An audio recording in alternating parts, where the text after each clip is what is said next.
শ্রাবণ মাসের বিকালবেলা টানা 2 দিন বৃষ্টি হওয়ার পর কিছুক্ষণ আগেই সামান্য একটু ধরেছে। এই সময় আমরা সিগারেট সেবন করে নিলাম। কিছুক্ষণ পরে তারানাথ এসে বসলেন। কিশোরী বলল, হ্যাঁ, এতদিন পরে এলাম, একটা গল্প না শুনে তো ফিরছি না। আজকে একটা অন্য ধরনের গল্প বলুন দেখি ঠাকুর মশাই। তারানাথ একটু রুষ্ট মুখে বললেন, গল্প নয়, গল্প নয়, সবই আমার জীবনের এক একটি অভিজ্ঞতা। যাই হোক, আজ আর অভিমান করব না। এতদিন পর এলে কিছু না শুনে যে যাবে না, সেটা ভালো মতোই জানি। তারপর তারানাথ হাঁক দিলেন, চারি, চারিমা, তেলে ভাজা আর কাঁচা লঙ্কা দিয়ে মুড়িটা মেখে দিয়ে যা দেখি, আর সঙ্গে চাটা নিয়ে আসবি। চারি বলল, হ্যাঁ বাবা, আসছি। এমন সময় বাইরে আবার বৃষ্টি শুরু হলো। ধীরে ধীরে বৃষ্টি আরো বেড়ে উঠল। আকাশের থেকে থেকে গর্জন আর অবিশ্রান্ত বৃষ্টির মধ্যে দেখলাম তারানাথ অন্যমনস্ক হয়ে কি ভাবছেন। আমি বললাম, কি এত ভাবছেন ঠাকুর মশাই? এই সময় চারি মুড়ি আর চা নিয়ে এলো। তারপর তারানাথ বললেন, আরে নাও নাও, আগে চা আর মুড়িটা খেয়ে নাও, তারপর বলছি। এবার আলো একটু কমে গিয়ে অন্ধকার মতো হয়ে এলো ঘরের ভিতরটা। চা শেষ করে আরেকটি পাশিংশু ধরিয়ে সেটিকে শেষ করে নারকেলের মালায় গুঁজতে গুঁজতে তারানাথ বললেন, এই ঝমঝমিয়ে বৃষ্টি দেখে আমার সেই বলরামপুরের একটা ঘটনা খুব মনে পড়ে যাচ্ছে, এবং বলতে পারো আমার অগন্তি অভিজ্ঞতার মধ্যে সেটি একটি অতি মারাত্মক অভিজ্ঞতার থেকে কোনো অংশে কম নয়। এখনো মনে পড়লে গায়ে রীতিমতো কাঁটা দেয়। আমি তারানাথ তান্ত্রিক জীবনে অনেক অতি ভয়ঙ্কর অভিজ্ঞতার সম্মুখীন হয়েছি, কিন্তু এটা তাদের থেকে সম্পূর্ণ আলাদা। আসলে কি জানো, জীবনে সব সময় যে সফল হয়েছি তা নয়, বিফলও হয়েছি বহুবার, কিন্তু এই অভিজ্ঞতাটি হলো এই দুটির সংমিশ্রণ।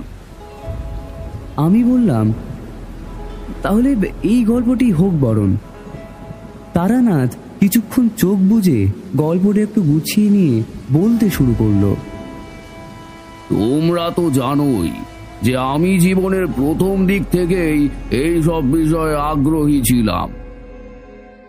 গায়ের সেই বাড়িতে চন্দ্র দর্শনের বিদ্যা শেখার পর থেকেই আমার এই সাধন মার্গের উপর আগ্রহ আসে। তারপর বটতলার সাধুর সান্নিধ্য পাওয়ার পর আমার ঘরে মন টেকেনি। তারপর প্রকৃত গুরুর সন্ধানে নানান জায়গায় ঘুরেছি, অসুস্থতায় জলকষ্টে মাঝরাতে ছটফট করেছি, এমনকি মৃত্যু পর্যন্ত হতে পারত। তাও মৃত্যুকে কোনোদিনও সাধারণ মানুষের চোখে আমি দেখিনি। সবসময় ভেবেছি এটি কালচক্রের সূত্রে প্রবাহিত একটি পরিণতি। তাছাড়া মন্দিরে, গৃহস্থে, বাড়িতে, এমনকি বহু শ্মশানে রাত কাটিয়েছি এবং নানান সাধু সন্তদের সান্নিধ্যে এসে অনেক জ্ঞান অর্জন করেছি। এছাড়াও লৌকিক ও অলৌকিক অভিজ্ঞতা লাভ করেছি। তবে কি জানো, দুঃখ একটাই, প্রকৃত সাধক কখনোই হতে পারিনি।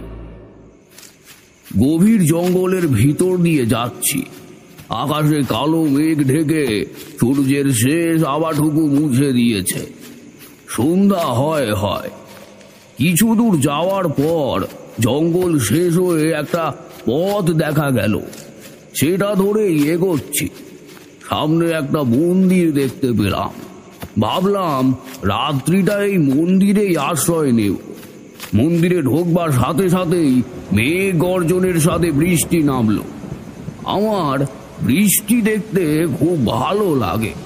সেই মাটির সোঁদা সোঁদা গন্ধ, সেই গ্রামের জলায় মাছ ধরা, আরো কত কিছু। সেসব কথা মনে পড়লে বুকের ভেতরটা কেমন যেন করে ওঠে।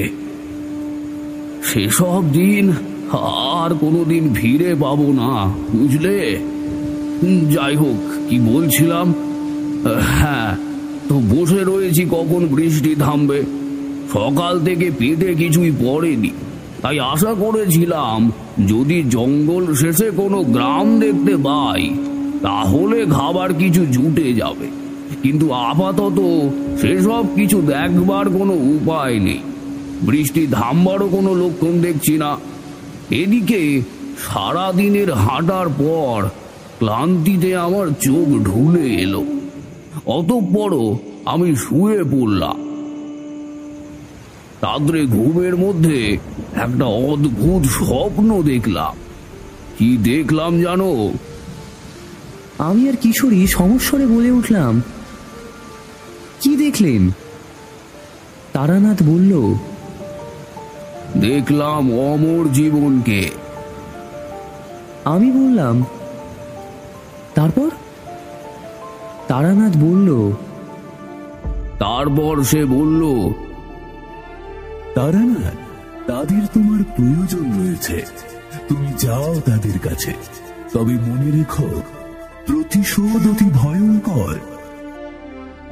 এরপর আর কিছু দেখতে বা শুনতে পেলুম না। গভীর ঘুমে কোথায় যেন তলিয়ে গেলাম। সকালে মন্দিরের ঘন্টার আওয়াজে আমার ঘুম ভাঙল। দেখলাম একজন পুরোহিত পুজো করছেন। আমি উঠে পাশের একটা ঝিলে সূর্য প্রণাম সেরে স্নান করে উঠে এলাম। পুজো শেষ হলে তিনি আমার কাছে এসে পুজোর প্রসাদ দিয়ে বললেন, আপনি কে বাবা ঠাকুর? আমি বললাম, আমি একজন ব্রাহ্মণ, রাতেই মন্দিরে আশ্রয় নিয়েছিলাম, আর যেরকম ঝড় বৃষ্টি শুরু হয়েছিল আর পথচলা হয়ে ওঠেনি। ঠাকুর মশাই বলল, ও আচ্ছা, আমি এই সামনেই এক গ্রামে থাকি, নাম বলরামপুর। আমার নাম নিবারুণ ভট্টাচার্য। আপনি চলুন না আমার সাথে, মধ্যাহ্ন ভোজনটা আমাদের বাড়িতেই সেরে নেবেন। আমারও খুব খিদে পেয়েছিল। কাল সারাটা দিন পেটে কিছু পড়েনি। আমি বললাম, আচ্ছা, বেশ বেশ, চলুন। বলে আমি আর ঠাকুর মশাই পথ চলতে লাগলাম। যেতে যেতে তিনি বললেন, আমি এখানকার জমিদার বাড়ির কুলপুরোহিত। জমিদার বাবুর নাম বিজয় কৃষ্ণ, খুব উদার প্রকৃতির মানুষ। আপনি মধ্যাহ্ন ভোজন করে একটু বিশ্রাম করে নেবেন, তারপর আমি আপনাকে জমিদার বাড়িতে নিয়ে যাব। আমি কিছু জবাব দিলাম না। ভাবতে লাগলাম, হঠাৎ জমিদার বাড়ির কথা বলছেন কেন? এসব ভাবছি, দেখি সামনেই একটা বট গাছ এবং চারিদিকটা কেমন যেন থমথমে রকমে। গ্রামের সীমানাটা পেরোতেই সেই সরল স্বাভাবিক ভাবটা চলে গিয়ে যেন আমার মনে কেমন একটা অমঙ্গলের ছাপ পড়ে গেল। ঠিক যেন এখানে কি একটা ঘটছে যেটা মোটেই শুভ নয়। আমার ব্যাপারটা মোটেই ভালো লাগলো না। হঠাৎ নিবারুণ বলল, হ্যাঁ, এটা আমাদের বাড়ি, আসুন আসুন। বলে সে একটা বাড়ির সামনে এসে থামলো। বাড়িটা ওই গ্রামের ৮-১০টা গৃহস্থ বাড়ি যেমন হয়ে থাকে ঠিক তেমনই। আমি আর নিবারণ ঢুকলাম। আমি ঢুকবার সাথে সাথেই দেখি একটি স্ত্রীলোক ঘটি আর গামছা নিয়ে বেরিয়ে আসছে, যেন সে আগে থেকেই জানে যে আমি এসেছি।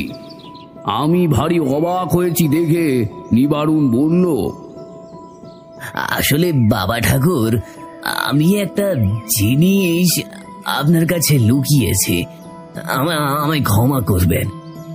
জমিদার বাবু কিছু বলতে মানা করেছিলেন, কিন্তু আপনি বসুন, আমি আপনাকে সব কথা বলছি।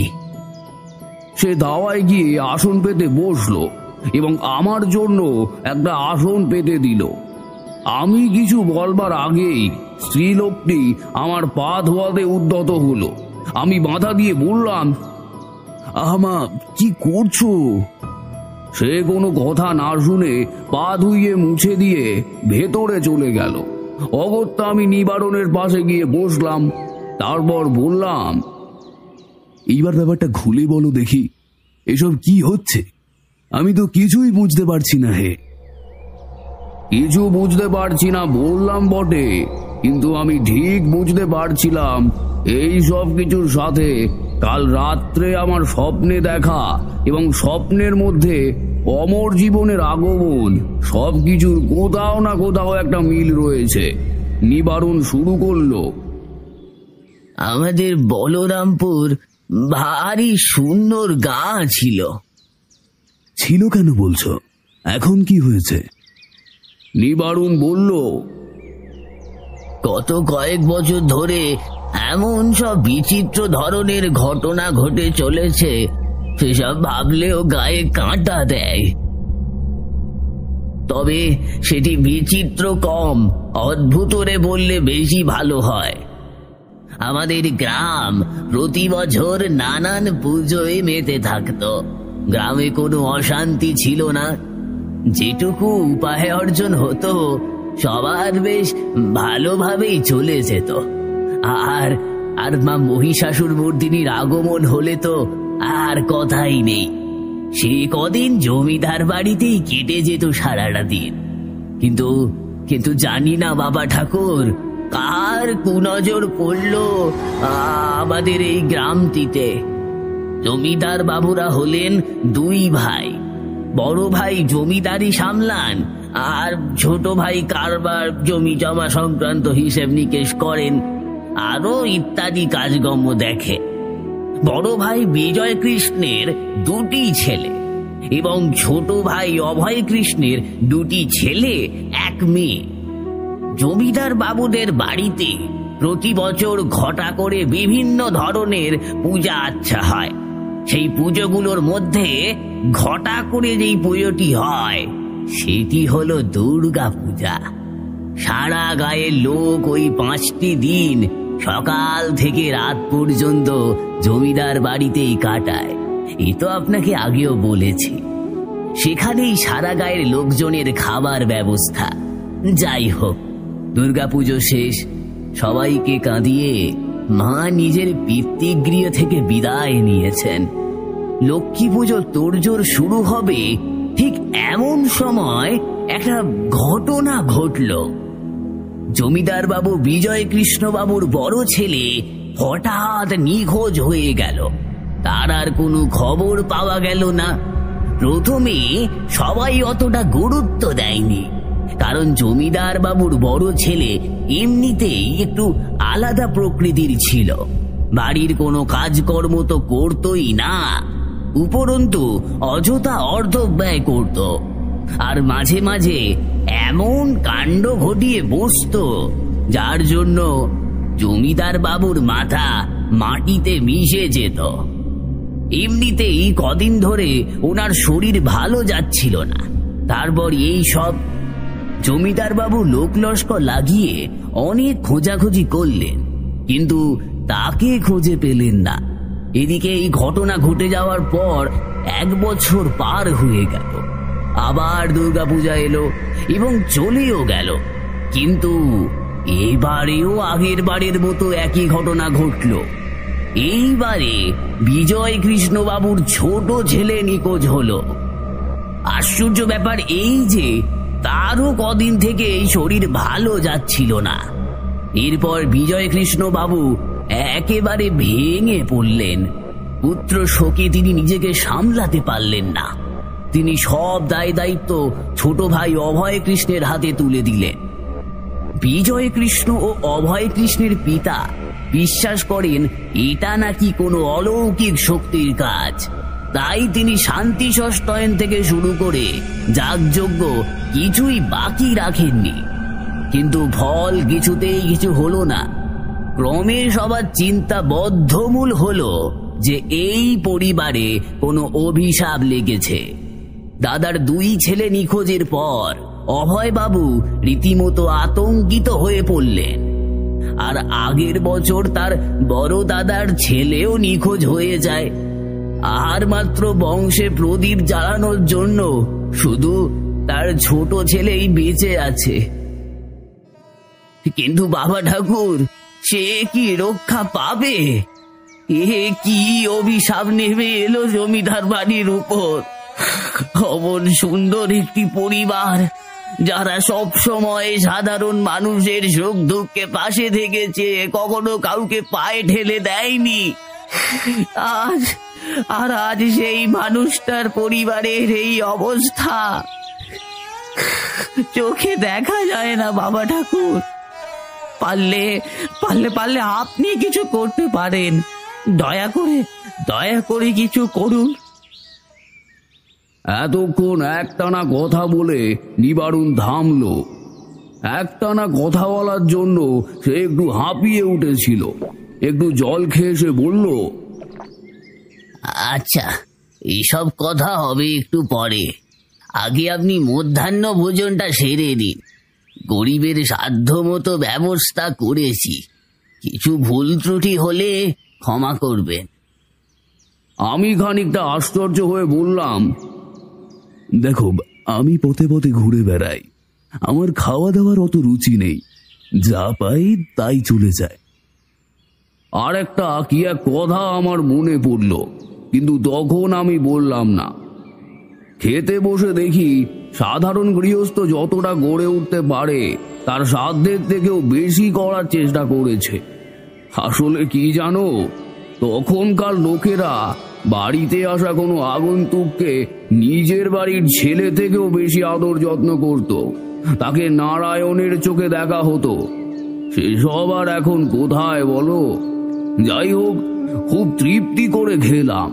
একদিন অভুক্ত থাকার পর একটু বেশি খেয়ে ফেললাম। খেয়ে দিয়ে উঠে দাওয়ায় এসে বসলাম। নিবারুণ বলল, বাবা ঠাকুর, খাওয়া দাওয়া ঠিকঠাক ভাবে হয়েছে তো?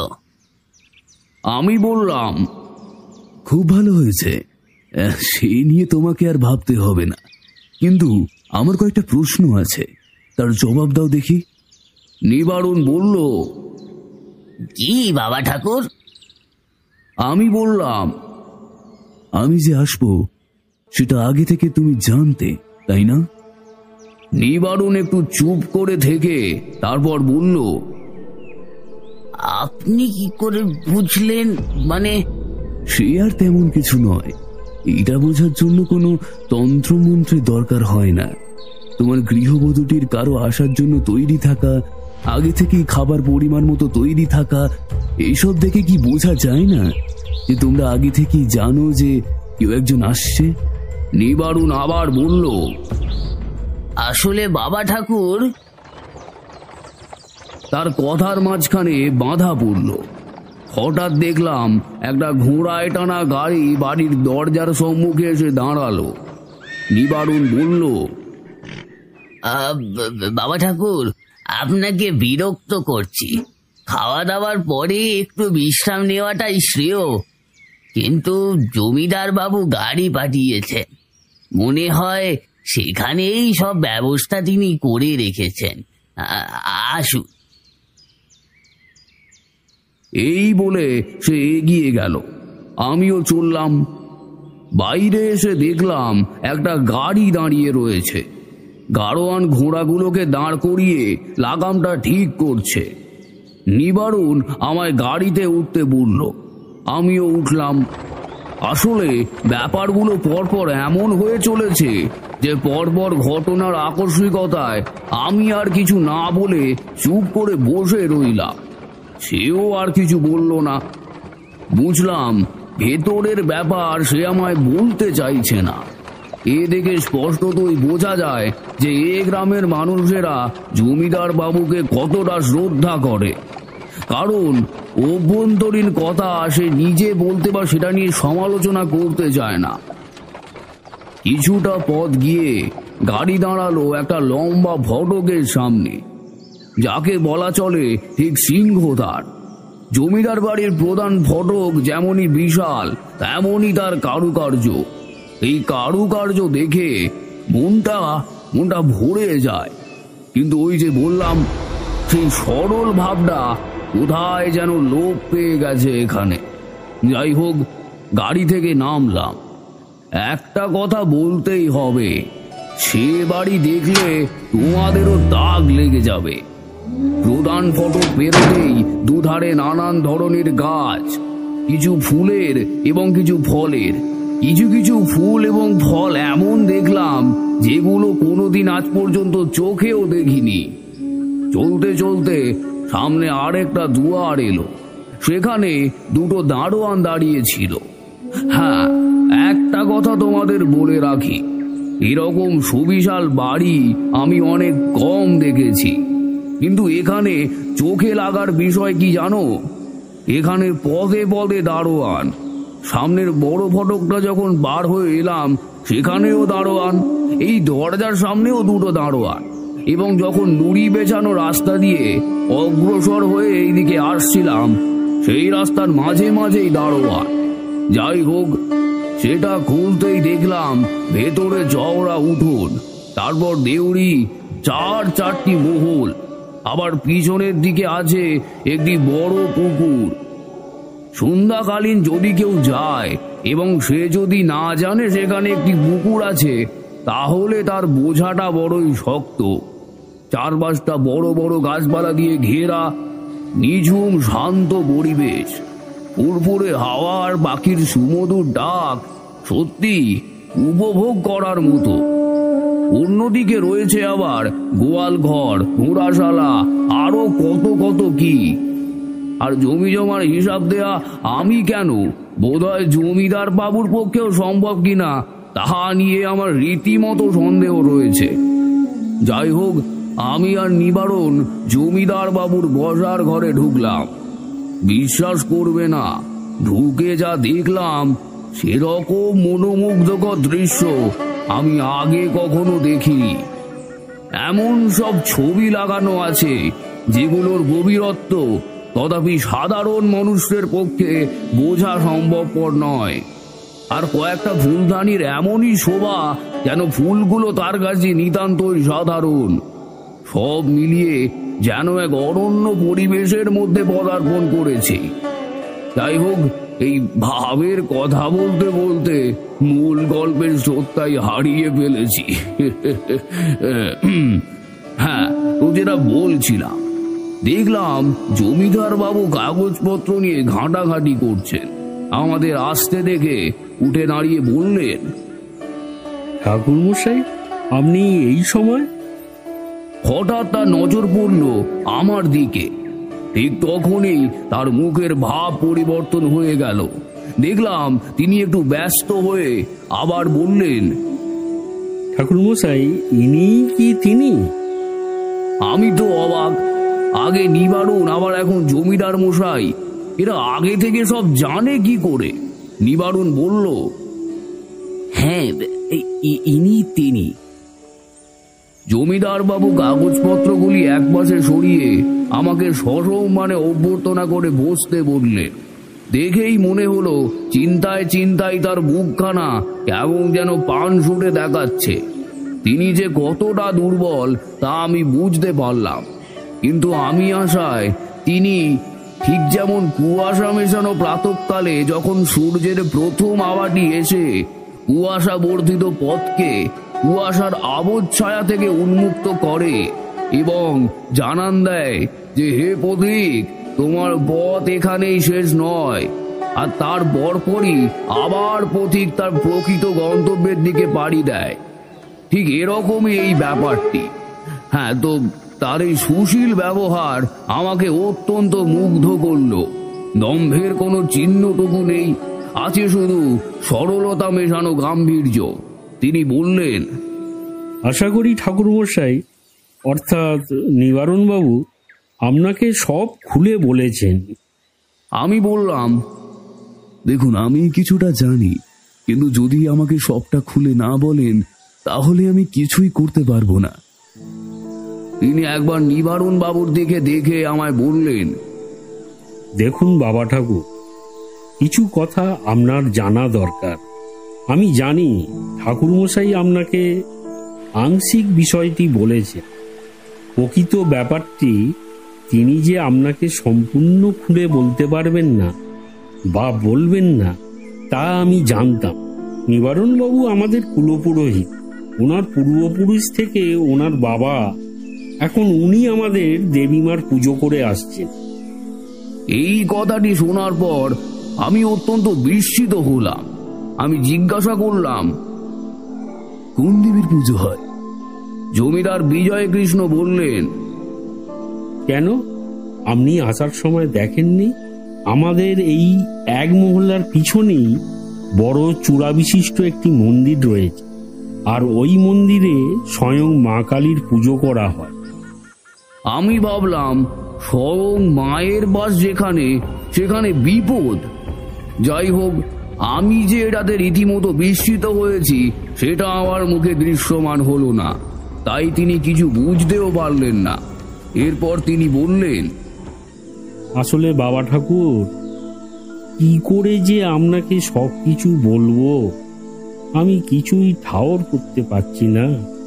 লজ্জায়, ঘৃণায়, শোকে আমার মাথা নত হয়ে আসছে।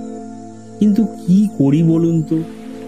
এই কীর্তি যে লুকিয়ে থাকবার নয়, এই যে সেই অমীমাংসিত পাপ, যে মীমাংসার অপেক্ষায় অপেক্ষারত ছিল। এখানে একটা কথা তোমাদের বলি, শোনো। যখন তুমি কোনো মানুষের সম্বন্ধে একটা ধারণা করছো যে সে একজন গম্ভীর প্রকৃতির ব্যক্তিত্ব সম্পন্ন মানুষ, ঠিক সেই সময় সেই ব্যক্তি তার নিজ ঐতিহ্য থেকে বেরিয়ে এসে তার অসংযমী রূপটি দেখায়, তখন যে ঠিক কিরকম ভ্রান্তির সম্মুখে পড়তে হয় সেটা যদি তোমরা নিজে কোনোদিন উপলব্ধি করতে না পারো, সেটা মৌখিক কথা বলার পরিসরে বোঝানো একাধারে অসম্ভব। সে যাই হোক, আমি একটা সান্ত্বনা দিয়ে বললাম, আপনি এরকম করে ভেঙে পড়বেন না, নিজেকে সামলান। তিনি আমার কথার গুরুত্বটা বুঝতে পারলেন। তারপর কিছুক্ষণ পর নিজেকে সামলে নিয়ে বলতে শুরু করলেন, ঠাকুরমশাই তো আপনাকে প্রায় অনেকটাই বলেছে, আর শেষাংশটা আমি বলছি শুনুন। সত্যি বলতে ঠাকুরমশাই, জানি না আমাদের বংশের বাতি দেওয়ার মতো কেউ বেঁচে থাকবে কিনা। ইতিমধ্যেই আমার 2 ছেলে আর অভয়ের 1 ছেলে নিখোঁজ হয়ে। বিশ্বাস করুন বাবা ঠাকুর, এতদিন আমি জমিদারি সামলেছি, সজ্ঞানে কারো কোনো ক্ষতি আমি করিনি। আর এখন কিনা আর একটা কথা বাবা ঠাকুর, যেটা আপনাকে না বললেই নয়। আমার 2 ছেলে, বড় ছেলে অশোক কৃষ্ণ ও ছোট ছেলে অলোক কৃষ্ণ। বড় ছেলে শান্ত সুশীল স্বভাবে, প্রজাদের প্রতি সর্বদা উদার, কিন্তু আমার ছোট ছেলে ঠিক এটার উল্টো মেজাজে। সে মোটেই আমাদের সবার মতো নয়, অতি ক্রূর ও হীন মনোভাব এবং স্বভাবত খুবই নোংরা। কি বলি বাবা ঠাকুর, এইসব কথা বলতে বলতে আমার বুক ফেটে যাচ্ছে। কোনোদিনও ভাবিনি যে আমার বংশের ছেলে, আমার ছেলে এরকম হবে বাবা ঠাকুর। আমি কিছুই বললাম না, চুপ করে রইলাম, কারণ সান্ত্বনার থেকে অসহনীয় জিনিস নেহাতি কম রয়েছে। কিছুক্ষণ পরে বিজয় কৃষ্ণ আবার বলে উঠলেন, ঠাকুরমশাই, এমনকি সে নারী নির্যাতন পর্যন্ত করতে ছাড়েনি। এই সব কারণে আমরা বাইরে আর মুখ দেখাতে পারি না, জানেন। হ্যাঁ, তো যেটা বলছিলাম, সে রাত করে বাড়ি ঢুকতো, আমাদের মান সম্মান মাটিতে মিশিয়ে দিয়েছিল। এইরকমই চলছিল। শুধুমাত্র নিজের বংশ, নিজের রক্ত বলে ত্যায্যপুত্র করিনি বাবা ঠাকুর। এইসব চলছিল। গ্রামের লোক অতিষ্ঠ হয়ে উঠেছিল। কোনোদিন কারোর সাথে দুর্ব্যবহার, কোনোদিন কারোর বাড়ির কন্যার দিকে কুনজর। এইসব চলতে চলতে দুর্গাপুজো গেল। মা নিজ গিয়ে ফিরে গেলেন। তারপর ঠিক শুরু হলো অঘটন। প্রত্যেক বছর এই সময় আমাদের বাড়ি থেকে এক এক করে আমাদের ছেলেরা নিখোঁজ হয়ে যেতে শুরু করলো। অনেক সন্ধান করেও তাদের পাওয়া গেল না। এমন হলো তারা কোথায় বা গেল, কি যে হলো কিছুই বোঝা গেল না। বিশ্বাস করুন বাবা ঠাকুর, কোনো খামতি রাখিনি, দিন রাত তাদের খুঁজেছি, কিন্তু বাবা ঠাকুর আশার আলোর সামান্যটুকু বিন্দুও দেখতে পাচ্ছি না। আমার বাবা সন্দেহ করেছিলেন কোনো অলৌকিক কিছু ঘটেছে, তার জন্যে তিনি তান্ত্রিক ডেকে যজ্ঞও করেছেন, কিন্তু কিছুতেই কিছু হয়ে ওঠেনি। এই নিয়ে তিনটি ছেলে নিরুদ্দেশ হয়েছে, আর আমার ছোট ভাইয়ের একটি মাত্র ছেলে এখন রয়েছে। তাকেও যদি এর শিকার হতে হয়, তাহলে বাবা ঠাকুর আমাদের বংশের প্রদীপ দেওয়ার মতো কেউ থাকবে না। আপনি কিছু একটা করুন, আপনি পারবেন, আমি জানি শুধুমাত্র আপনিই পারবেন। এবার আমি একটু জিজ্ঞাসুর স্বরে বললাম, দেখুন জমিদার বাবু, আমার যা সম্ভব আমি করব, তবে আপনাকে কথা দিতে পারছি না। কিন্তু কথা হচ্ছে যে, কিন্তু আপনি এই নিয়ে এত নিশ্চিত কি করে হচ্ছেন? এইবার তিনি ঠিক এমন ভঙ্গি করলেন যেন কিছু একটা গুরুত্বপূর্ণ কথা বলতে ভুলে গিয়েছেন, এবং হঠাৎ করে মনে পড়ায় হড়বড় করে বলে উঠলেন, এই যে দেখুন বাবা ঠাকুর, এক্ষুনি আপনাকে আসল কথাটাই বলতে ভুলে গিয়েছিলাম। আমি বললাম, কি কথা? তিনি যেন একটা গুরুত্বপূর্ণ কথা বলবেন সেই ভঙ্গি করে আবার বলতে শুরু করলেন। আমি বাইরে উঠোনে বসে আছি, আর চাকর কাশীনাথ বাগানে মাটি কোপাচ্ছে। ঠিক এমন সময় একটা কেমন ধরনের লোক, ঠিক বলে বোঝাতে পারবো না বাবা ঠাকুর। আমি বললাম, পাগলাটে মনে হয়, কিন্তু পাগলা নয়। তিনি একবার আমার দিকে আর একবার নিবারণের দিকে তাকাচ্ছেন। আমি ব্যাপারটা সামলানোর জন্য বললাম, আরে না না, তেমন কিছু নেই, সামান্য অনুমান মাত্র। অজুহাতটা জুৎসই না হলেও ঘটনার উত্তেজনায় সেটা চাপা পড়ে গেল। কিন্তু এটাও ঠিকই বুঝলাম, আমার এই কথাটা জমিদার বাবু হোক বা ঠাকুর মশাই, মানে নিবারণ মুখুজ্জে হোক, কেউই বিশ্বাস করেনি। কিশোরী গল্পের মাঝখানে হঠাৎ করে বলে উঠল, আচ্ছা ঠাকুর মশাই, এখানে ঠাকুর মশাই বা কে? বাবা ঠাকুরই কি? ব্যাপার তো কিরকম গুলিয়ে গন্ডগোল হয়ে যাচ্ছে, একটু খুলে বলুন না। তারানাথ বলল, হ্যাঁ হ্যাঁ, ভালো প্রশ্ন করেছ কিশোরী। এই দেখো, নিবারণ মুখুজ্জেকে জমিদার মশাই সহ আমিও ঠাকুর মশাই বা কখনো কখনো নিবারণ বলে থাকি, আর আমাকে ওরা বাবা ঠাকুর বলেই সম্বোধন করে। এবার বুঝলে? এবার কিশোরী তাড়াতাড়ি বলে উঠল, হ্যাঁ হ্যাঁ, বুঝে গেছি, আপনি যেটা বলছিলেন বলুন বলুন। তারানাথ গাম্ভীর্যের সাথে কিছুক্ষণ কিশোরীর দিকে তাকিয়ে থাকলো, তারপর আবার শুরু করলো, হ্যাঁ, বোধহয় ছিলাম যেন। হ্যাঁ, ওই যে কোন এক পাগলাটে ধরনের লোক। তারানাথ কথাটা বুঝে ওঠার ভঙ্গিতে বলল, হ্যাঁ, তো এরপর তিনি ওই হতযোগিত ভাব নিয়েই আবার বলতে শুরু করলেন। হ্যাঁ হ্যাঁ, ঠিক বলেছেন। ওর হাবভাব এবং কথাবার্তা দেখলে মনে হবে মানসিক দিকে কিছু এক সমস্যা। এরপর সেই লোকটা এসে বলে নাকি সে একদিন থাকবে আর স্বপ্ন দেখবে, এবং পরের দিন কিছু কথা নাকি আমাদের জানাবে। আমি শুনে তো হতবাক। আর তার কথাবার্তা এমনই মার্জিত যে তার কথাগুলোকে উপেক্ষা করার কোনো উপায় নেই। যাই হোক, আমি নায়েব মশাইকে বলে অতিথিশালায় ওনার থাকার ব্যবস্থা করে দিলাম। আর সত্যি বলতে বাবা ঠাকুর, আমার ওই আর কি একটু কৌতূহলও হচ্ছিল বটে। তা পরের দিন সকাল হলো, সবাই আগ্রহে বসে রয়েছি যে উনি কি বলেন। ওনাকে জিজ্ঞাসা করলাম, তা কাল কি স্বপ্ন দেখলেন?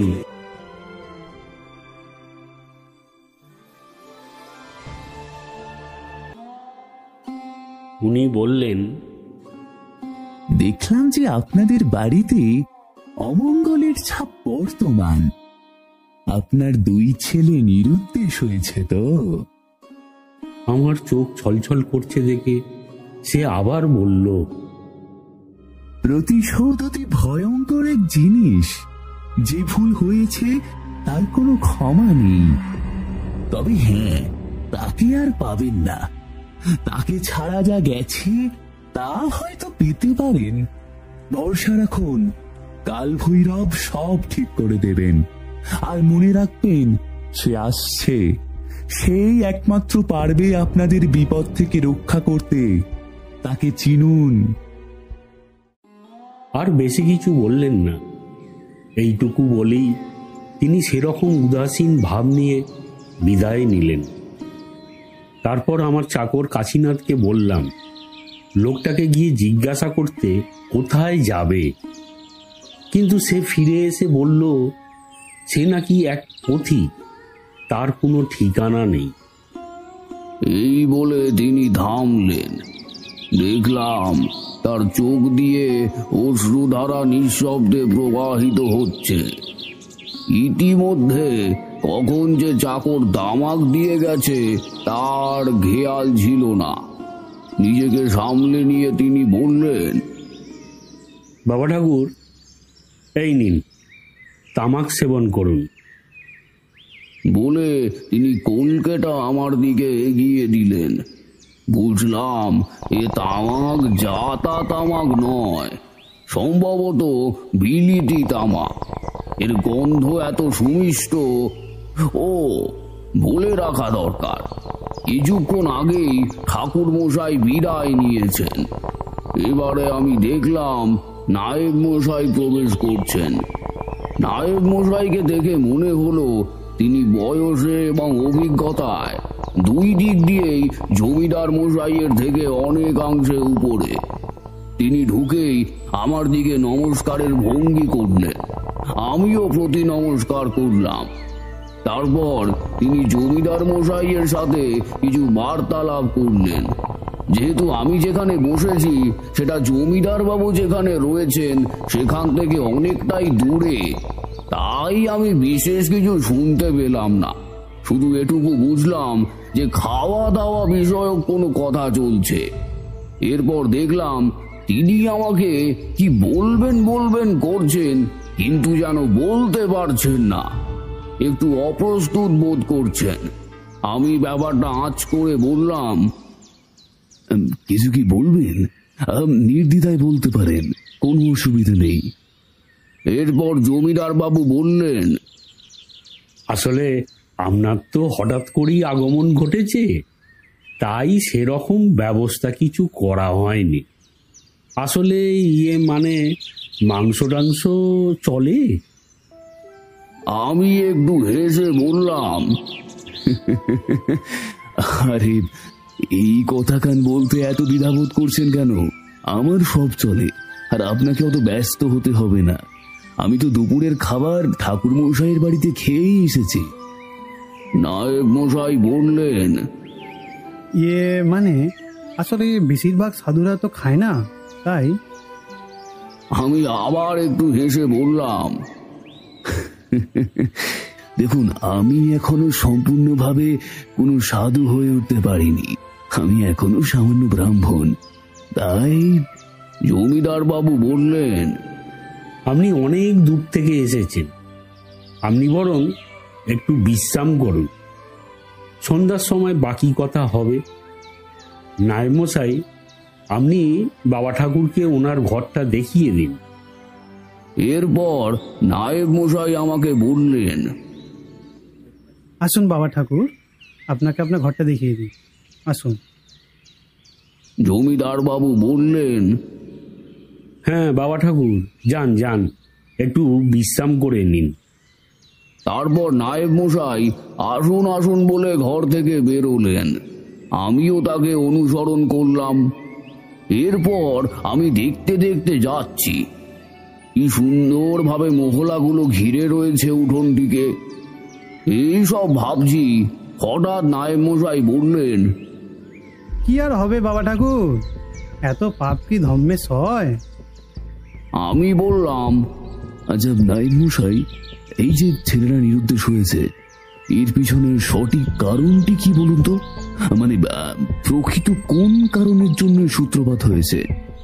নায়েব মশাই একটু অস্ফুট হাসি এসে বললেন, ও হ্যাঁ, ওটা জমিদার বাবু জানেন না। চলুন আপনার ঘরটা দেখিয়ে দিই, তারপর বলছি আপনাকে।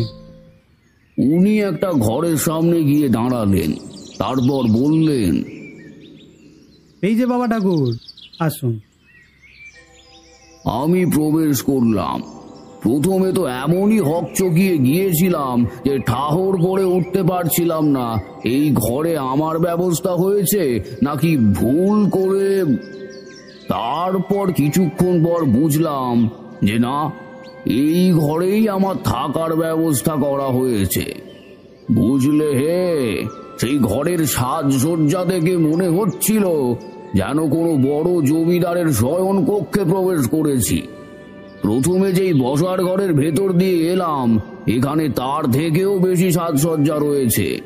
সত্যি যত দেখছি অভিভূত হয়ে যাচ্ছি, কিন্তু অন্যদিকে খুব খারাপ লাগছিল। বুঝলে, যে বাড়িতে এরকম পরিবেশ, যে বাড়ির মানুষেরা এত প্রজাপরায়ণ, তাদের বাড়িতে আজ অন্ধকারের কালো ছায়া নেমে এসেছে। এইসব ভাবছি, হঠাৎ হুঁশ হলো নায়েব মশাই এখনো দরজার সামনে দাঁড়িয়ে রয়েছে। ওনাকে ভিতরে আসতে বললাম। আরে নায়েব মশাই, আপনি ওখানে দাঁড়িয়ে আছেন কেন? ভিতরে আসুন। তারপর নায়েব মশাই এলেন। দেখলাম উনি একটু উসকুস করছেন, হয়তো কোনো ব্যাপার নিয়ে বলতে দ্বিধা করছেন। আমি সেটাকে প্রাচুর্য না দিয়ে বললাম, হ্যাঁ, এবার কি বলবেন বলছেন, বলুন। বলা মাত্রই তিনি একবার এই দিক ওই দিক দেখে নিয়ে গলাটা একটু নামিয়ে বললেন, মানে বাবা ঠাকুর, বলছি এসব কথা এখানে না বলাটাই শ্রেয়। আপনি এখন না হয় বিশ্রাম করুন, বৈকালে বরং বাগান পরিদর্শন করতে করতে আপনাকে সবটা বলবো, কি বলেন? আমি দেখলাম যে নায়েব মশাই ঠিক কথাই বলছেন, একটু বিশ্রাম করে নেওয়াই শ্রেয় হবে। আমি বললাম, ঠিক আছে নায়েব মশাই, তাহলে বিকেলেই না হয় শুনবো। হ্যাঁ বাবা ঠাকুর, আপনি তাহলে এখন বিশ্রাম নিন। যদি কোনো কিছুর প্রয়োজন হয় বা দরকার পড়ে, আমাকে বা কাশীনাথকে নির্দ্বিধায় ডাকবেন। নিশ্চয়ই। এরপর নায়েব মশাই দরজাটা একটু ভেজিয়ে দিয়ে বেরিয়ে গেলেন। আমি নিচে একটা চাদর পেতে তার উপর শুয়ে পড়লাম। ঘুম আসছিল না প্রথমে, তারপর কখন যে ঘুমিয়ে পড়েছি তা ঠিক জানি না। হঠাৎ যখন ঘুম ভাঙল, তখন দেখি সূর্যের শেষ আলোটুকু নিভে যাওয়ার আগে কোমল আভাটা আমার মুখে এসে পড়েছে। হঠাৎ আবার উপলব্ধি করলাম নাম না জানা নানান পাখি বাড়ি ফেরার গান করতে করতে তাদের বাসায় ফিরছে। চারিদিকে কেমন যেন একটা সুমিষ্ট গন্ধ ছড়িয়ে রয়েছে, তারপরে ফুরফুর করে হাওয়া দিচ্ছে। সব মিলিয়ে সে যে কি এক অনুভূতি বলে বোঝানো যাবে না। খানিকক্ষণের জন্য মনে হলো আমি যেন এক অরণ্য জগতে পৌঁছে গেছি, যেখানে হিংসা নেই, লোভ নেই, লালসা নেই, শুধু আছে মনোমুগ্ধকর শান্তি। এমন করে কতক্ষণ কাটলো জানি না। হঠাৎ লক্ষ্য করলাম চারিদিক ঘিরে কেমন যেন এক অন্ধকারময় পরিবেশ হয়ে উঠছে। পাখিদের কোমল গান হঠাৎ যেন আর্তচিৎকারে পরিণত হয়েছে। এতক্ষণ যে সুমিষ্ট গন্ধ চারিদিকে ঘুরে বেড়াচ্ছিল, সেটা এক দুর্বিষহ বিকট গন্ধে পরিণত হয়েছে। আমার মনে হঠাৎ যেন অমঙ্গলের ঘণ্টা বাজতে আরম্ভ করেছে। হঠাৎ অনুভব করলাম বিপদ আসন্ন। বিপদ এই জন্যই যে আমি দেহ বন্ধন করতে ভুলে গিয়েছিলাম। হঠাৎ চোখে পড়ল এক কালো আবছায়া আমার দিকেই ধেয়ে আসছে। আমার উপর স্বয়ং মধুসুন্দরী দেবীর আশীর্বাদ রয়েছে, কিন্তু দেহ বন্ধন করতে ভুলে যাওয়ায় এ যাত্রায় আর হয়তো রক্ষা হবে না। মৃত্যুর জন্য প্রস্তুত হতে লাগলাম।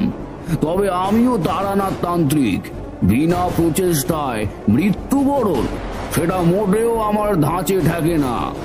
ঘটি থেকে জল নিয়ে মন্ত্র পড়ে তার দিকে ছুটতে যাব, হঠাৎ সেই মুহূর্তে আমার গলা যেন কেউ চেপে ধরল। আমি মন্ত্র উচ্চারণ করতে পারছি না। আমার দম কেমন যেন বন্ধ হয়ে আসছে। তার উপর ঘরে যেন কেউ ধুনো জ্বালিয়ে দিয়ে গেছে। জানালা কবাটগুলো দমাস করে বন্ধ হয়ে গেল। আমি এবার চোখে অন্ধকার দেখছি। আমি সাহস নিতে পারছি না। সেই বড় নখ বিশিষ্ট হাতটা সময়ের সাথে সাথে আরো যেন চেপে বসছে। আমার গা হাত সবকিছু অসাড় হয়ে আসছে। সেই অর্ধ চেতনাময় পরিস্থিতিতেও আমি দেখতে পেলাম একটা বিভৎস নারী মূর্তি। তার হাতের অর্ধেকটা কিরকম যেন জ্বলে গিয়েছে, আর ডান হাত থেকে মাংস গলে গলে পড়ছে। সে যে কি বিভৎস প্রতিচ্ছবি সে তোমাদের বলে বোঝাতে পারবো না। চুলগুলো উড়ছে আধো অন্ধকারে। দেখলাম তার চোখ দুটো ভাটার মতো জ্বলছে, আর মুখ থেকে কিরকম রাগ মিশ্রিত গ্রহ করে এক বিকট শব্দ নিঃসৃত হচ্ছে। আমি জীবনে অনেক ভয়ানক পরিবেশের সম্মুখীন হয়েছি, কিন্তু এবার যেন আমি সত্যি ভয় পেলাম। এই নারী মূর্তি রাগে ক্ষোভে ফুঁসছে। আমি বুঝলাম সে আমার আশাটা মোটেও পছন্দ করেনি, তাই সে আমাকে এক্ষুনি মেরে ফেলতে চায়। এই সুবর্ণ সুযোগ সে হাতছাড়া করতে চায় না। এইবারে সে একটা বিকট চিৎকার করে আমার দিকে ধেয়ে এলো। পিছু হটতে হটতে আমার পিঠ দেয়ালে এসে ঠেকেছে। ক্রমে তার আর আমার দূরত্ব কমে আসছে। আমি বুঝতে পারলাম মৃত্যু আমাকে হাত ছানি দিয়ে ডাকছে। আমার অন্তিম সময় আগত। আমি এক মনে স্বয়ং মা কালীর নাম জপ করে চলেছি। ঠিক এমন সময় হঠাৎ কোথা থেকে একটা আলু বিচ্ছুরিত হয়ে ঘরে প্রবেশ করলো। বিচ্ছুরিত বললাম এই কারণে, কারণ ঘরে একটা জায়গা ছিল না যে সেখান থেকে কোনো আলো প্রবেশ করবে। যাই হোক, ওই আলো আসার সঙ্গে সঙ্গেই দেখলাম যে এতক্ষণ আমার গলায় যে হাতটা চেপে ধরেছিল সেটা আস্তে আস্তে হালকা হয়ে এলো। এতক্ষণ ধরে দম আটকে গিয়েছিল, শ্বাস নিতে পারছিলাম না। এবার যেন হাঁপিয়ে উঠলাম। নাক মুখ দুটো দিয়েই শ্বাস নিয়ে ফেললাম।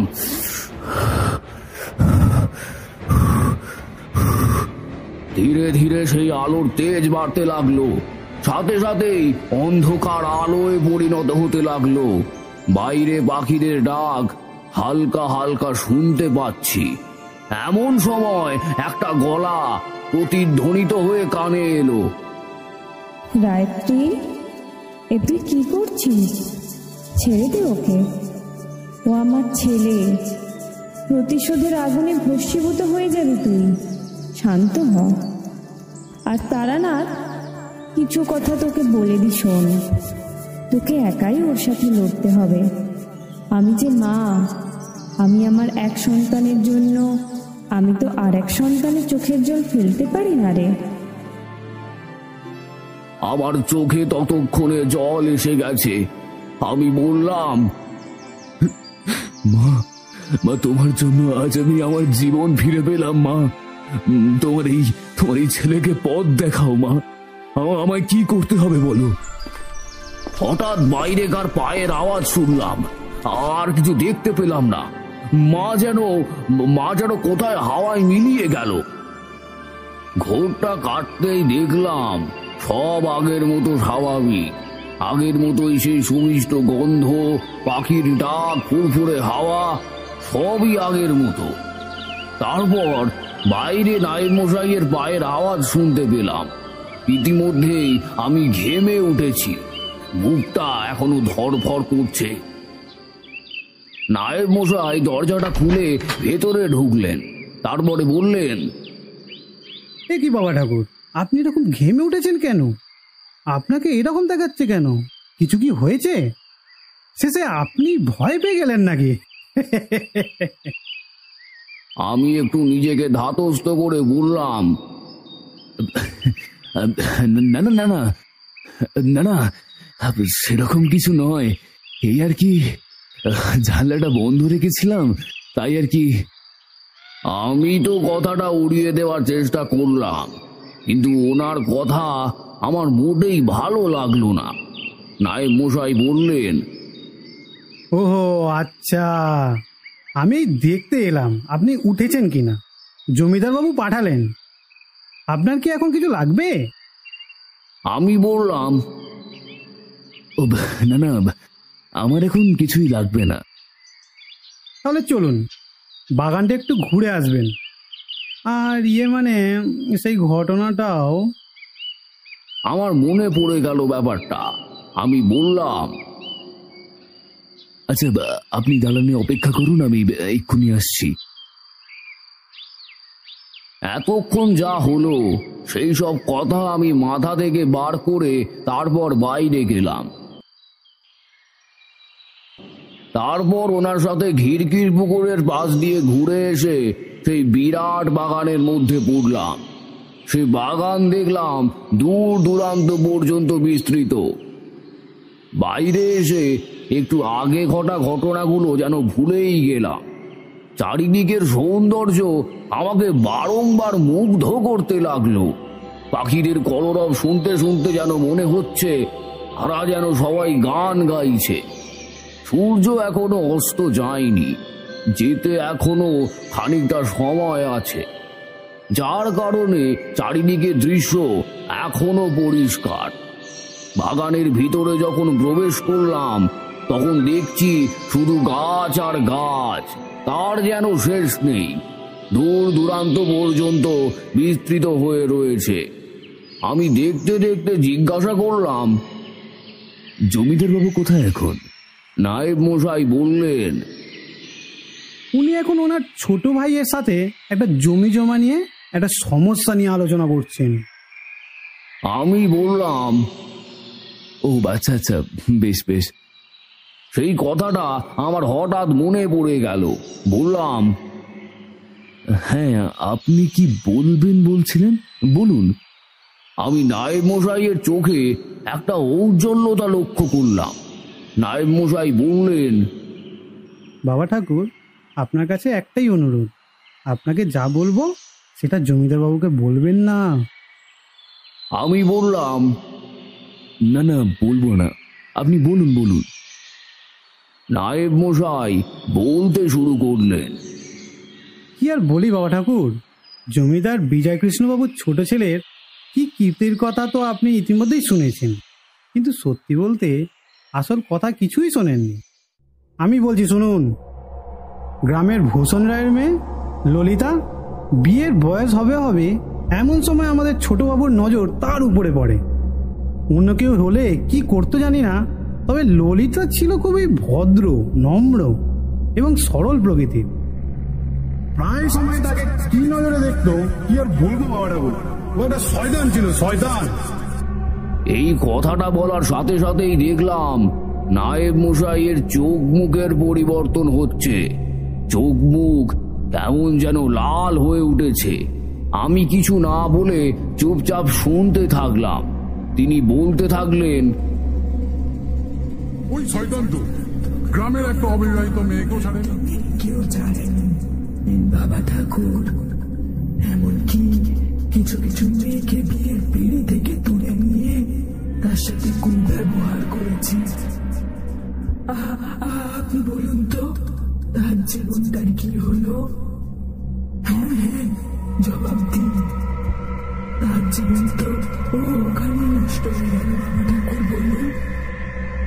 তোমাদের কি বলবো হে, এরকম দৃশ্য জন্ম জন্মান্তরেও দেখিনি। সেই মাতু পাগলির কারসাজিতে ভ্রমজনিত যেসব দেখেছিলাম, এ যেন তার থেকেও অস্বাভাবিক। জিনের আলোয় চোখের সামনে নায়েব মশাইকে একটি ভয়ঙ্কর নারী মূর্তিতে পরিবর্তন হতে দেখছি। সে যে কি প্রকার ভয়াবহ দৃশ্য, সে তোমাদের কল্পনারও অতীত হে। এরকম হতেই থাকলো। আর ওই যে জমিদার বিজয় কৃষ্ণ বাবু, উনি বড় ভালো মানুষ ছিলেন, কিন্তু যে ওনার ছেলের নামে কোনো নালিশ নিয়ে যেত বা যাওয়ার কথা ভাবতো, পরের দিন সে নিখোঁজ হয়ে যেত। আসলে নিখোঁজ নয় বাবা ঠাকুর, সে মারা যেত, মারা। ওই শয়তানটা মেরে ফেলত। জানেন বাবা ঠাকুর, জানেন ওই ভূষণ রায়, হ্যাঁ, সে কত কষ্ট করে এক এক টাকা জমিয়ে জমিয়ে তার মেয়ের বিয়ে দেওয়ার জন্য চেষ্টা করত। আর ওই ললিতা, সহজ সরল মেয়েটা, ওর কি দোষ ছিল বলুন তো? মা মরা মেয়েটা ছোটবেলা থেকে মায়ের আদর থেকে বঞ্চিত। সারাদিন বাবা মাঠে ঘাটে কাজ করত, একা মানুষ হয়েছে, একা থেকেছে, একা শিখেছে। আর ওই শয়তানটার কোন নজর জবে থেকে ওর দিকে পড়েছিল, তবে আমি তার কথার মাঝখানে বলে উঠলাম, আপনি বিজয়বাবুর ছোট ছেলেকে শয়তান বলছেন কেন? তুই কি জানিস রে? কি জানিস তুই? ও একটা শয়তান ছিল, শয়তান। এবারে বুঝলাম তিনি আর তিনি নেই। মানে বলতে চাইছি, নায়েব মশাই আর নায়েব মশাই নেই।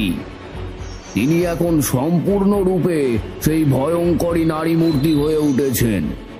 বলে রাখা ভালো, একটু আগে যেই ভয়ঙ্করী মূর্তি আমার মৃত্যুর পরোয়ানা নিজের হাতে লেখার চেষ্টা করেছিল, ইনি হলেন সেই ভয়ঙ্করী মূর্তি। এবারে কিন্তু আমি আর ভয় পেলাম না, কারণ স্বয়ং মা আমার সাথে রয়েছেন। তাহলে আর ভয় কি? স্বয়ং মা আমার প্রাণ বাঁচিয়েছেন। যাই হোক, তিনি আবার গর্জন করে উঠলেন, ওই শয়তান তো সারা দিন রাত ওই বাপ মেয়ের বাঁচা অসহনীয় করে তুলেছিল। যখন মেয়েটা কলসি নিয়ে জল আনতে যেত, যখন সে স্নানে যেত, তখন তাকে অনুসরণ করে তার সাথে নোংরা ব্যবহার করত। একদিন তো তাকে ধরে টানাটানি করে তার বস্ত্র ছিনিয়ে নিয়েছিল। ভাবুন, একে শয়তান বলবো না তো কি বলবো? তার বাবা নালিশ জানাবার সিদ্ধান্ত নিলে তার বাবা সমস্ত জমি নষ্ট করে দেবে, খাওয়া বন্ধ করে দেবে, এইসব বলে হুমকি দিত। সেই ভয়ে কোনো দিন এই কথা জমিদার বাবুর কানে ওঠেনি।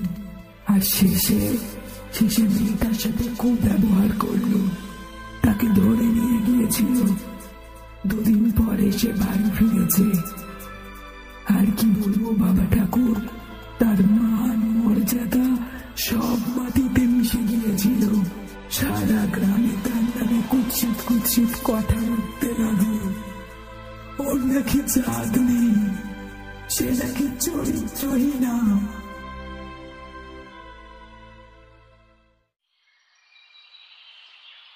আমি বুঝলাম ব্যাপারটা। ভেতরে জমে থাকা সেই পুঞ্জীভূত রাগ ক্ষোভ সব একসঙ্গে বেরিয়ে আসছে, কিন্তু আমি এখনো বুঝে উঠতে পারছি না যে এটা কার আত্মা। সে কান্নায় ভেঙে পড়ল। কিছুক্ষণ পরেই আবার ধপ করে জ্বলে উঠল।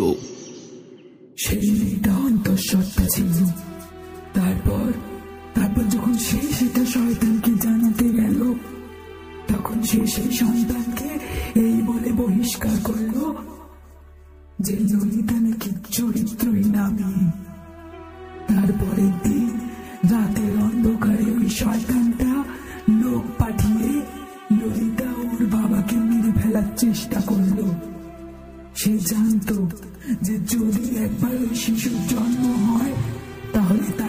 অস্বীকার করতে পারবে না, কিন্তু বাবা ভূষণ নিজের বলে দিয়ে মেয়ে ললিতাকে সে যাত্রায় বাঁচিয়ে দিয়ে মামাতো ভাই শশীকান্তর বাড়িতে পাঠিয়ে দিয়েছিল। সে সেখানে একটি ফুটফুটে মেয়ের জন্ম দিল। ক্রমে সে সেখানে বড় হতে লাগলো। কি সুন্দর ছোট্ট মেয়েটা জানেন বাবা ঠাকুর? আমি বললাম, কিরকম? সে আগ্রহ ভরা দৃষ্টি দিয়ে বলল, কি সুন্দর একটা পায়ে ঘুরতো। আর আর আর জানেন, যখন সে লাফিয়ে লাফিয়ে ঘুরতো তখন ওর পায়ে ঝুমঝুম করে শব্দ হতো। লাল টুকটুকে পাল্টো দেয়ালতা রঙের শাড়ি পরতো, ছোট্ট মানবীর মতো দেখতে। সে এবং তার মা ললিতা মা কালীর খুব বড় ভক্ত ছিল। আর কি নাম ছিল জানেন? তার নাম ছিল মৌমিতা। এবার আমি বুঝলাম যে সে কে। সে হলো স্বয়ং ললিতা নিজেই।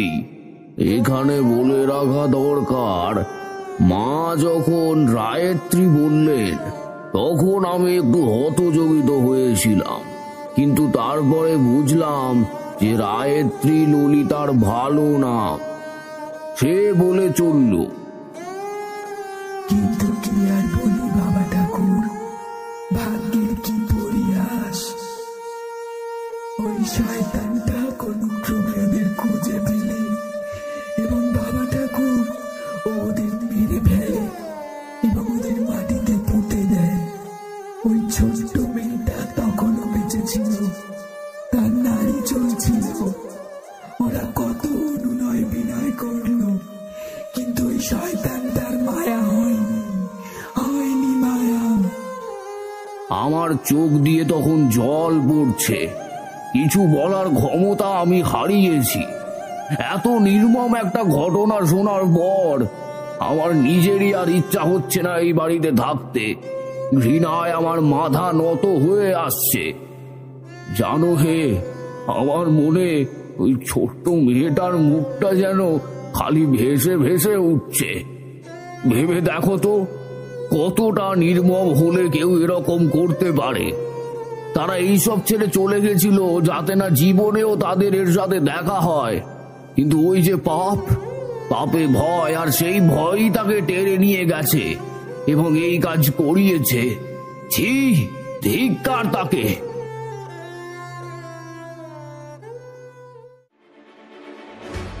কি ভেবেছিল ও বেঁচে যাবে? বাঁচবে না, কিছুতেই বাঁচবে না। আমি ওকে ভেবেছি ওর বংশকে আমি বংশ করব। আমি ঘর থেকে বেরোবার আগে দেহবন্ধন করে নিয়েছিলাম, তাই এখন সে আর বিশেষ কোনো ক্ষতি করতে পারবে না। সে তখনও গর্জন করে চলেছে, আমি কাউকে ছাড়বো না, কাউকে না। আর এর মাঝখানে যে আসবে আমি তাকেও শেষ করে দেব। কাউকে ছাড়বো না, কাউকে না। চারিদিকে প্রবল বেগে ঝড় উঠতে লাগলো। কয়েকটা গাছ মড়মড় শব্দ করে ভেঙে পড়ে গেল।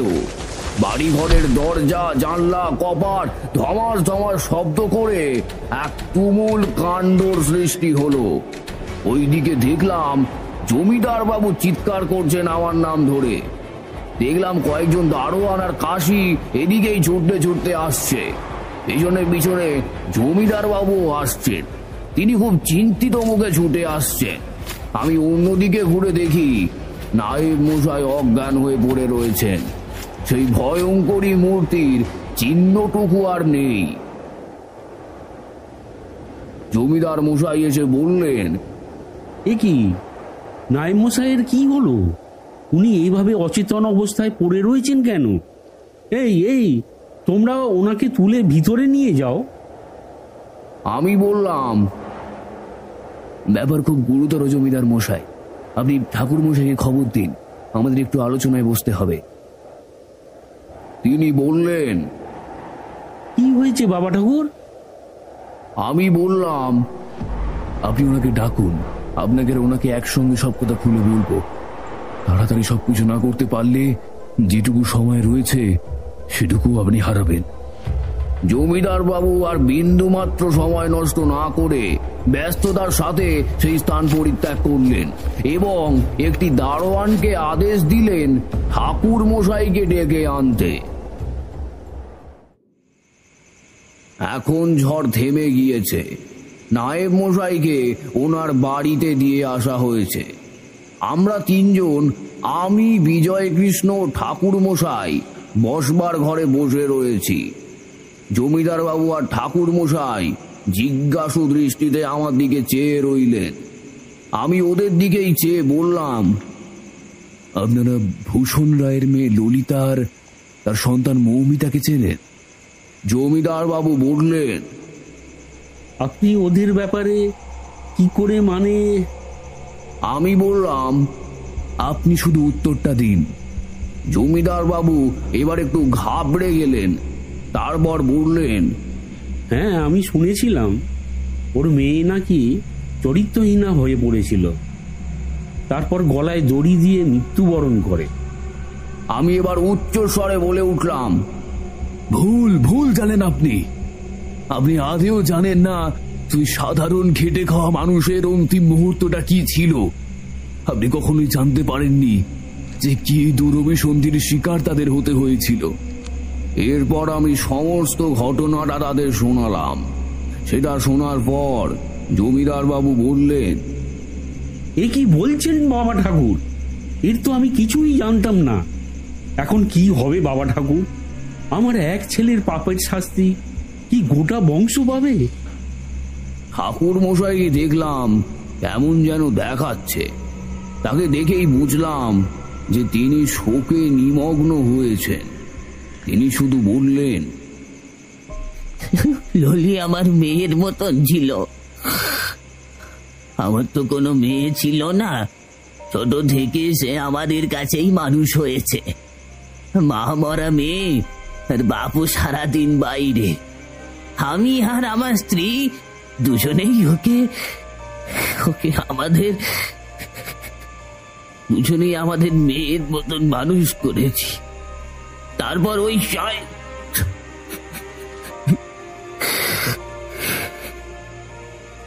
তিনি আর কিছু বলতে পারলেন না।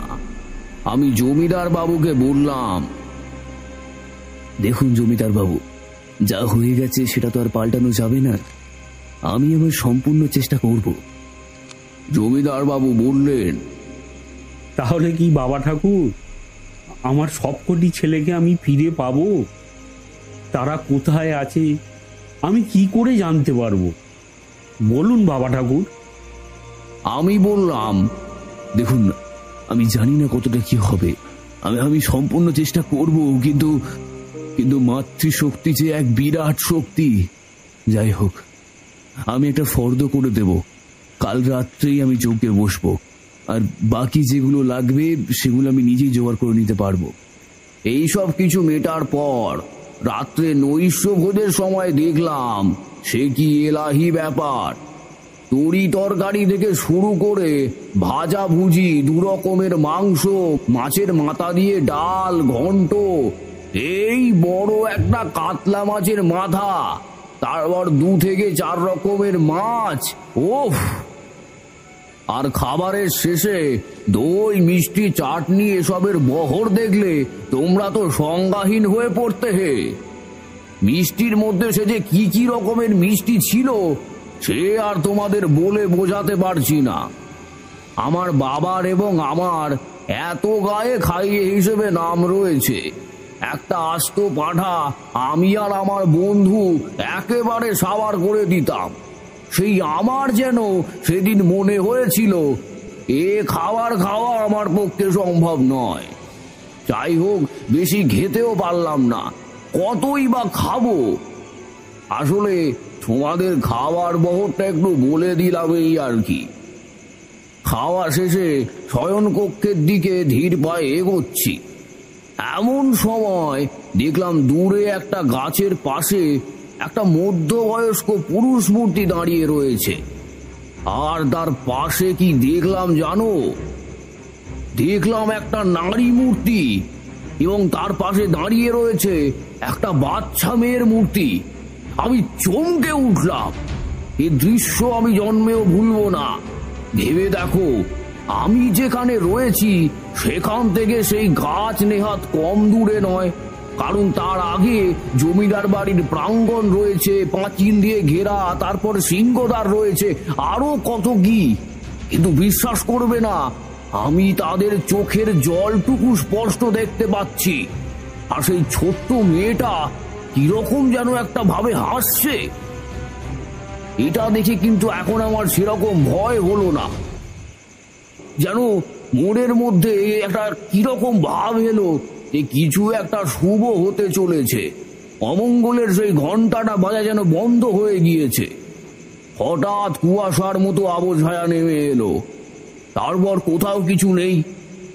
পিছন থেকে চাকর কাশি ডাক দিল, বাবা ঠাকুর, তাহলে আমি আপনার ঘরের বাইরে শুচ্ছি, যদি আপনার রাত্রে কোনো দরকার পড়ে। আমি প্রত্যুত্তরে বললাম, আরে না না, তার দরকার নেই, আমার আর কিছুই লাগবে না। আমি গিয়ে শুয়ে পড়লাম। রাতে স্বপ্নে দেখলাম ললিতা মা কালীর চরণে পড়ে কাঁদছে, আর স্বয়ং মা কালী তাকে নিজের মেয়ের মতো ফুলিয়ে ভালিয়ে শান্ত করার চেষ্টা করছে। ঠিক সেই সময় আবার কি দেখলাম জানো? সেই সময় দেখলাম টুকটুকে ভরসা আলতা পরা এবং পায়ে নুপুর পরা একটা মেয়ে দূরে কি যেন খেলা করছে এবং হি হি করে হাসছে। এইসব চলাকালীন দেখলাম মা হঠাৎ আমার দিকে তাকালেন। দেখলাম মায়ের চোখে জল। এ কি কাণ্ড! মা কাঁদছেন। আমি প্রতিজ্ঞাবদ্ধ হলাম যে যাই হয়ে যাক, কালের একটা বিহিত করেই ছাড়ব। পরের দিন মধ্যরাত্রে যজ্ঞ শুরু করলাম। সেখানে সবাই উপস্থিত রয়েছে, শুধুমাত্র ছোট ভাই অভয় কৃষ্ণ অন্য কোনো গ্রামে জমি জমার কাজে যাওয়ার দরুন সে উপস্থিত থাকতে পারেনি। সে ছাড়া রয়েছে জমিদার বিজয় কৃষ্ণ, ঠাকুর মশাই এবং নায়েব মশাইও তখন উপস্থিত রয়েছেন। তিনি তখন স্বাভাবিক। যাই হোক, যজ্ঞ শুরু হলো। আমি যজ্ঞে আহুতি দিতে থাকলাম। সব ঠিকঠাক চলছিল। হঠাৎ যজ্ঞের মাঝখানে থেকে থেকে বিদ্যুৎ গর্জন এবং ঝোড়ো হাওয়া শুরু হলো।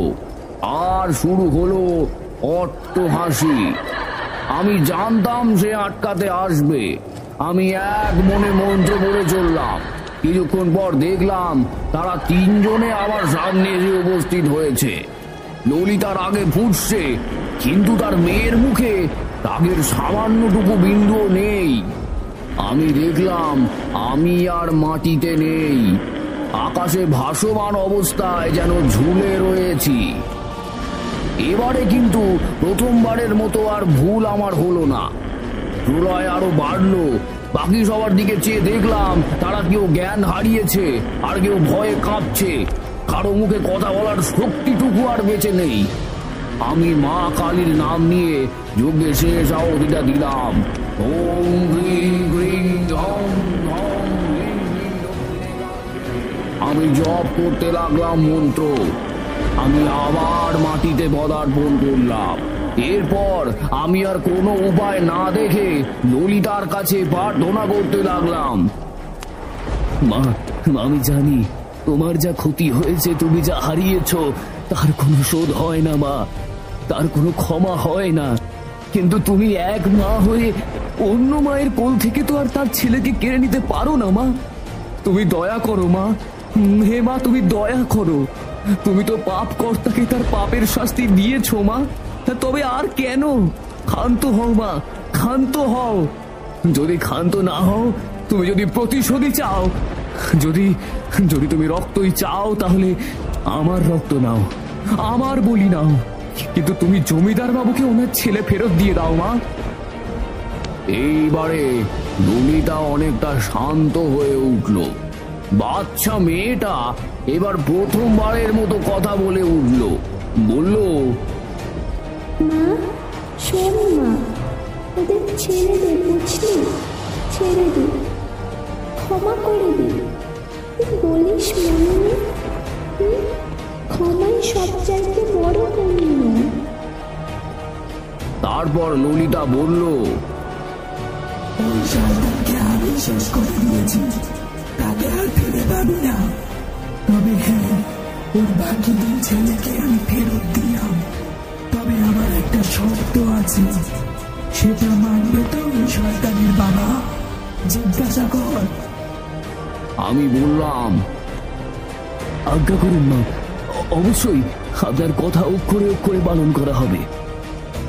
এই গ্রামে যেন আর কোনো মেয়ের সম্মানহানি না হয়।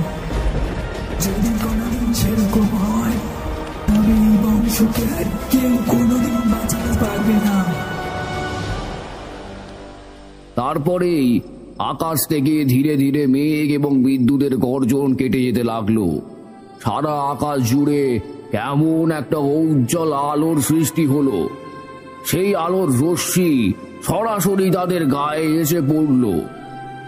বুঝলাম তারা মুক্তি পেল। এর পরের ঘটনা খুবই ছোট। পরের দিন একে একে 2 ছেলে ফিরে এলো বটে, কিন্তু বিজয় কৃষ্ণের ছোট ছেলে আর ফিরল না। এই নিয়ে জমিদার বাবু আর কিছু বললেন না, শুধু হাত জোর করে কাঁদতে লাগলেন। আমি এরপর আর ওখানে বেশি দিন থাকিনি, কারণ জানোই তো, এইসব গ্রামে প্রচলিত হওয়ার পর দিন দিন ভক্তের সংখ্যা বেড়েই উঠেছিল। আর আমি ভালো মন্দ খাবো বলে তো আর ঘর থেকে বেরোইনি, আর এখানে ছিলামও প্রায় অনেক দিন। শুধু বিদায় বেলায় জমিদার বাবু বললেন, বাবা ঠাকুর, আটকাতে আপনাকে পারবো না জানি, তবে একটা কথার উত্তর দিয়ে যান, আপনি আবার আসবেন তো? আমি বললাম, যখনই তুমি বিপদে পড়বে বা তোমার কোনো দরকার পড়বে, তুমি এক মনে মধু সুন্দরী দেবীর নাম জপ করবে। তুমি আমার দেখা অবশ্যই পাবে। আর আরেকটা কথা তোমায় বলে দিই, তুমি মনে মনে যেটা ভাবছো তার উত্তর আমি দিচ্ছি। তুমি এটাই ভাবছো তো যে আমি বাইরে গিয়ে এই নিয়ে কোনো আলোচনা করব কিনা? একদমই ভেবো না। এই ঘটনাটা আমাদের মধ্যেই সীমাবদ্ধ থাকবে। এরপর আমি আবার বেরিয়ে পড়ি এক অচেনা পথে, এক অজানা রহস্যের উদ্দেশ্যে।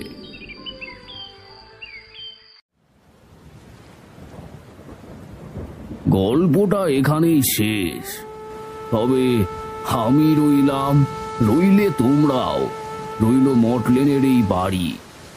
আবারও কোনো এক দিন, কোনো এক সময়ে অন্য এক গল্পের স্রোত বইবে। তবে একদিন তো থামতেই হবে, যখন সেই পাখিরা এসে বসবে আমার জানালার কাছে। কি বলো হে? তারানাথের চোখ দিয়ে জল গড়িয়ে পড়ছে। সে আনমনে জানলার দিক দিয়ে বাইরের দিকে চেয়ে রয়েছে। তার দৃষ্টি দেখে বুঝলাম তিনি এখন আর এখানে নেই, চলে গেছেন সেই বলরামপুর গ্রামে। এরপর অনুভব করলাম আমার চোখও জলে ভিজে গিয়েছে। সবচেয়ে আশ্চর্যের ব্যাপার যেটা দেখলাম, এই কিশোরীর মতো নাস্তিক যে শুধু তারানাথের কাছে আসে 2-4টে উত্তেজনাপূর্ণ কথা বলে তারানাথকে তাতিয়ে দিয়ে তার থেকে গল্প শোনার লোভে, সেই দেখি লুকিয়ে লুকিয়ে জামার কুঁচি দিয়ে চোখের জল মুছছে। বৃষ্টি এখনো পড়ে চলেছে, কালকে আবার আপিস যেতে হবে। আমি বা কিশোরী কেউই আর কিছু বলতে পারলাম না। নিঃশব্দে ঠাকুরমশাইকে প্রণাম করে ছাতাটা খাটিয়ে বেরিয়ে পড়লাম বাড়ি ফেরার উদ্দেশ্যে।